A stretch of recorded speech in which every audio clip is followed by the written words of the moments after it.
मोदी सरकार ने बड़ा फैसला लेते हुए ब्रॉडकास्टिंग बिल 2024 वापस ले लिया है। विचार विमर्श के बाद इसका नया मसौदा तैयार किया जाएगा। सरकार के लाए इस नए ब्रॉडकास्टिंग बिल को केंद्रीय मंत्री अश्विनी वैष्णव ने मॉनसून सत्र में पेश किया था। इस बिल के पेश होने के बाद इंडिविजुअल कंटेंट क्रिएटर्स और डिजिटल ब्रॉडकास्टर्स के लिए टेंशन बढ़ गई थी। इसे पिछले साल नवंबर में ड्राफ्ट किया गया था। सूचना एवं प्रसारण मंत्रालय ने अपने आधिकारिक एक्स हैंडल से इस बारे में पूरी जानकारी दी है। ब्रॉडकास्टिंग बिल 2024 को वापस लेते हुए सूचना एवं प्रसारण मंत्रालय ने बताया कि विधेयक का एक मसौदा तैयार हो रहा है। इस मसौदा विधेयक को 10 नवंबर 2023 को जनता और हितधारकों, जिन पर यह कानून प्रभाव डालेगा, की राय लेने के लिए स्पष्टीकरण नोट्स के साथ सार्वजनिक किया गया था। विभिन्न संघों सहित कई लोगों से इस मसौदे पर सुझाव टिप्पणियां मिली हैं। मंत्रालय हितधारकों के साथ मसौदा विधेयक पर चर्चा करने के लिए परामर्श श्रृंखला आयोजित कर रहा है। आपकी राय लेने के लिए 15 अक्टूबर 2024 तक अतिरिक्त समय दिया जा रहा है। विस्तृत चर्चा के बाद एक नया मसौदा प्रकाशित किया जाएगा। Ministry of information and broadcasting (MIB) ने ब्रॉडकास्टिंग बिल 2024 के ड्राफ्ट को पिछले साल नवंबर में ही तैयार कर लिया था। इसके लिए पब्लिक कमेंट की डेडलाइन 15 जनवरी 2024 तक थी। इस मॉनसून सत्र में केंद्रीय मंत्री अश्विनी वैष्णव ने इसे पेश किया।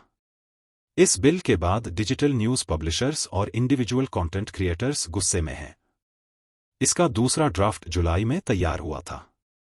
ब्रॉडकास्टिंग बिल के मौजूदा ड्राफ्ट के मुताबिक डिजिटल या OTT प्लेटफॉर्म जैसे कि YouTube, x, Twitter, Facebook, Instagram, Netflix, prime video पर प्रसारित होने वाले कंटेंट को सरकार रेगुलेट करने जा रही थी। ड्राफ्ट के प्रावधानों में कहा गया है कि डिजिटल प्लेटफॉर्म्स पर न्यूज प्रसारित करने वाले पब्लिशर्स को डिजिटल न्यूज ब्रॉडकास्टर्स के नाम से जाना जाएगा।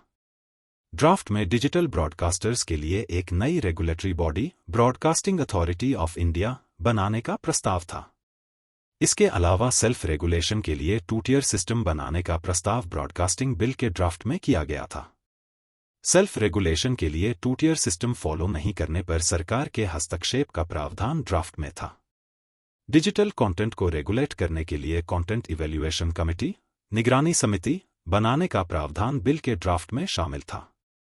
यह कमेटी वैसे ही काम करती जैसे सिनेमा के लिए सेंसर बोर्ड करता है, यानी डिजिटल प्लेटफॉर्म पर प्रसारित होने वाले कंटेंट को यह कमेटी कंप्लायंस सर्टिफिकेट देती।